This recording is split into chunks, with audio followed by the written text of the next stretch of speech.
Konnichiwa Amina. तो आज की इस वीडियो में हम बात करने वाले हैं सोलो लेवलिंग सीजन 2 एपिसोड 8 के ऊपर, जो कि सोलो लेवलिंग पूरे एनीमे में अभी तक जितने भी एपिसोड्स आए हैं उसकी सबसे कॉम्प्लेक्स फाइट को फीचर करती है। इस वीडियो में हम ये बात करेंगे कि कैसे जिनवू वर्सेस बारान की जो 1-on-1 फाइट है वो कैसे इस सीरीज की सबसे कॉम्प्लेक्स फाइट है एनिमेशन वाइज। और हम ये भी डिस्कस करेंगे कि ये एपिसोड सोलो लेवलिंग के बाकी पीक एपिसोड्स के बीच कहाँ स्टैंडिंग लेता है। फॉर एग्जाम्पल सीजन 1 का एपिसोड 11, एपिसोड 12, फिर उसके बाद सीजन 2 का एपिसोड 2 और फिर कमाल का सीजन 2 का एपिसोड 6, इन सब के बीच ये कहाँ स्टैंड करता है हम ये भी डिस्कस करेंगे। तो आइए स्टार्टिंग से इसका ब्रेकडाउन शुरू करते हैं। तो इसके पहले जो 7 सेकंड है वो बहुत ही वेल कोरियोग्राफ्ड है। उसमें जो एसिल वर्सेस जिनवू है वो जो छोटी सी फाइट चलती है अच्छे से कोरियोग्राफ की गई है और ये 7 सेकंड की है। मैंने ट्राई किया कि इसका की एनिमेशन किसने किया है ढूंढने का, लेकिन मेरे को अनफॉर्चुनेटली ये जानकारी नहीं मिली। इसके बाद एपिसोड नॉर्मली ही चलता है, लेकिन मेन हाईलाइट शुरू होती है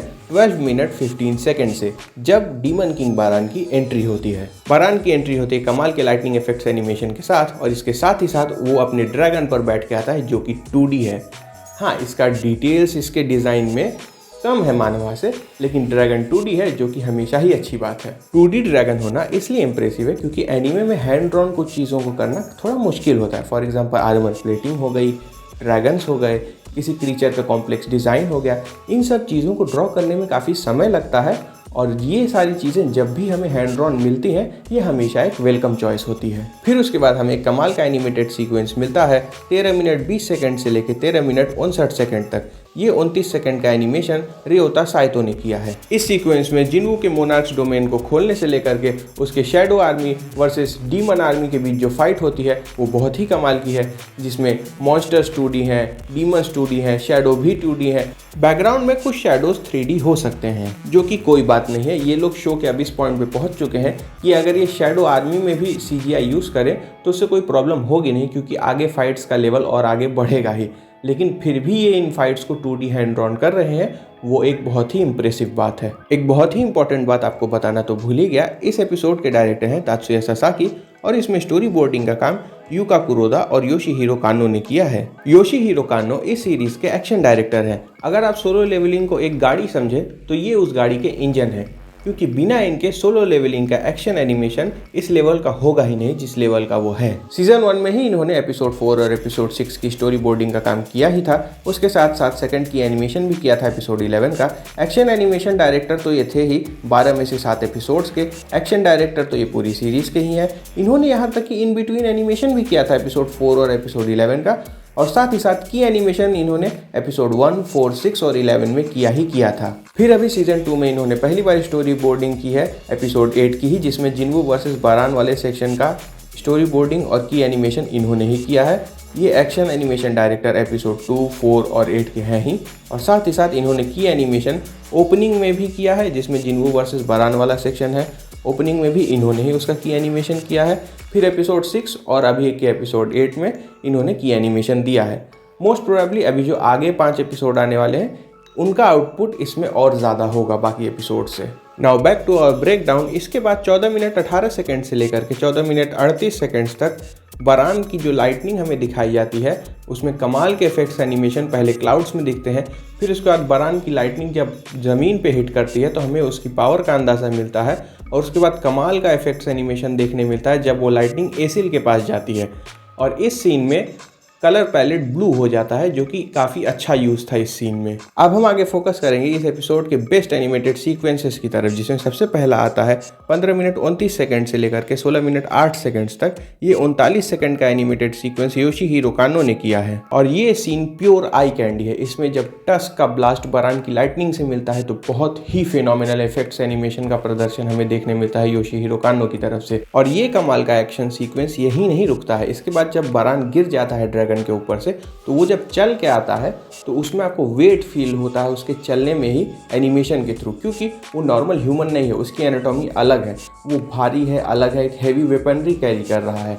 तो ये चीज़ उसके एनिमेशन से इसमें काफ़ी स्ट्रॉन्ग ड्राइंग्स हैं जिसके थ्रू हमें ये एहसास कराया जाता है। इस सीन के 2-2.5 मिनट बाद का सीक्वेंस फोकस करता है हंटर्स एसोसिएशन की जो मीटिंग बुलाई गई है जेजू आइलैंड की अपकमिंग रेड को लेकर के, उसके ऊपर फोकस करती है और इसमें एनिमेशन नॉर्मली ही चलता है। इसके बाद 18 मिनट 31 सेकंड से लेकर के 19 मिनट 30 सेकंड तक पूरा 59 सेकंड लगभग 1 मिनट योशीहिरो कानो ने खुद किया है, सिर्फ ये 2 सेकंड्स छोड़ करके। And this 1 minute sequence is pure cinema. इसमें चाहे फास्ट पेस एक्शन की बात हो, चाहे बारान वर्सेस जिनवू के शैडोज, और उसके बाद बारान का जिनवू को पकड़ लेना, फिर उनके स्ट्रगल के थ्रू उसका निकलना वहाँ से, ये पूरा 1 मिनट का सीन बहुत ही फिनोमिनल है। इस पर्टिकुलर सीक्वेंस में टाइमिंग बहुत ही ज़्यादा परफेक्ट है, स्पेशली जब बारान जिनवू का माथा पकड़ लेता है उधर, वहाँ पे टाइमिंग एकदम परफेक्ट है। फिर उसका उसका ब्लास्ट छोड़ना, जिनवू का पीछे जाना, उसके शैडोज़ का स्ट्रगल, इन सब में टाइमिंग, एनिमेशन, हर चीज़ परफेक्ट है। मैंने आपसे इस वीडियो की शुरुआत में कहा था ना कि ये एपिसोड इस सीरीज़ की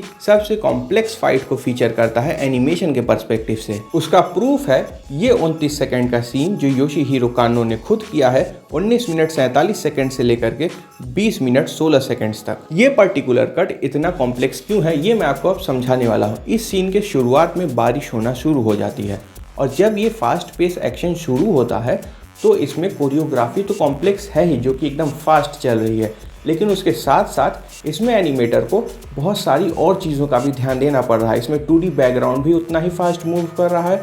उसके बाद जब भी उनके वेपन्स आपस में भिड़ रहे हैं तो उससे जो स्पार्क्स निकल रहे हैं उसका भी ध्यान रखना है। जो बारिश का पानी पड़ रहा है वो भी वेपन से कैसे इंटरैक्ट कर रहा है, जिनवू और बारान से कैसे इंटरैक्ट कर रहा है, इसका भी ध्यान रखना है। और अगर इतनी कॉम्प्लेक्सिटी काफ़ी नहीं थी इस कट में तो योशीहिरो कानो ने इसमें स्लो मोशन सीक्वेंसेस भी डाल के रखे हैं। इन फास्ट बेस एक्शंस के बीच में हमें स्लो मोशन शॉट्स भी देखने मिल रहे हैं जो कि आपको इन फास्ट पेस एक्शन के बीच ब्रीदिंग लेने का एक मौका दे रहे हैं और आपको बता भी रहे हैं कि ये फाइट किस लेवल पर चल रही है, कि इसे नॉर्मल जो बाकी हंटर्स है इस लेवल पर नहीं आ सकते। वो इस सीन को इस तरीके से वो कोरियोग्राफ करके और इस तरीके से इसकी स्टोरी बोर्डिंग और डायरेक्शन करके हमें व्यूअर्स को विजुअली बताना चाह रहे हैं। इस लेवल की कॉम्प्लेक्सिटी अभी तक जितने एपिसोड्स आए हैं उसमें हमें नहीं देखने मिली है, स्पेशली 1v1 फाइट में। इसके बाद हम आगे बढ़ते हैं इस एपिसोड और इस फाइट के फाइनल सीक्वेंस पे, जो कि 20 मिनट 46 सेकंड से लेकर के 21 मिनट 28 सेकंड्स तक चलता है। एंड हाँ, आपने सही गेस किया है, ये सीन भी योशीहिरो कानो ने ही एनिमेट किया है। इस एपिसोड में उन्होंने 215 सेकंड्स यानी 3 मिनट 35 सेकंड्स का एनिमेशन किया है और ये 42 सेकंड का एनिमेशन कट एकदम पीक है, स्पेशली जब स्क्रीन ब्लैक एंड वाइट हो जाता है और हमें उसमें पेंट लाइक एनिमेशन देखने मिलता है कमाल के बिल्डअप के साथ, जिसका रिलीज हमें मिलता है जिनवू के अपर कट और एक एक्सप्लोजन के साथ, और इसी के साथ एपिसोड खत्म हो जाता है। अब आते हैं इस सवाल पे कि ये एपिसोड आखिर स्टैंड कहाँ करता है। तो ये एपिसोड अगर इसमें सिर्फ रॉ एनिमेशन की बात करूँ 1v1 फाइट में, तब ये सबसे ऊपर है, क्योंकि इसमें ये जो फाइट सीक्वेंस थी जिनवू और बारान की वो एकदम पीक है, इससे कॉम्प्लेक्स कुछ नहीं है। लेकिन अगर स्टोरी बोर्डिंग, डायरेक्शन और कंपोजिटिंग, इन सारी चीज़ों को देखा जाए तो सीज़न 2 का एपिसोड 6 और सीज़न 1 का एपिसोड 11 दोनों ही इससे अभी भी आगे हैं इन डिपार्टमेंट्स में। ओवरऑल ये एपिसोड रॉ एनिमेशन पावर और कॉम्प्लेक्सिटी में 1v1 फाइट की उन दोनों एपिसोड से आगे है, लेकिन ओवरऑल वो 2 एपिसोड्स इससे ज़्यादा अच्छे हैं। और उन दोनों ही एपिसोड्स के डायरेक्टर ताकायुकी किकुची हैं और इन दोनों ही एपिसोड्स के लिए अलग से 3D एनवायरनमेंट बनाया गया था। दोनों ही एपिसोड्स थ्रोन रूम भी फीचर करती हैं। डीमन कैसल आर्क में हमें इतना कमाल का एनिमेशन देखने मिला है, तो सोचिए जो नेक्स्ट 5 एपिसोड्स में जेजू आइलैंड आर्क अडेप्ट होगा उसमें किस लेवल पर एनिमेशन क्वालिटी जाएगी। मैं बहुत ही ज़्यादा एक्साइटेड हूँ नेक्स्ट 5 एपिसोड्स के लिए। ये इस चैनल का पहला ब्रेकडाउन वीडियो है, तो थोड़ा बहुत इधर उधर होगा, मैं कोशिश करूंगा इन ब्रेकडाउन्स को और अच्छे से इम्प्रूव करने का। तो इसी के साथ आज की इस वीडियो में इतना ही, फिर मिलूंगा आपसे एक अगली वीडियो में, तब तक के लिए धन्यवाद।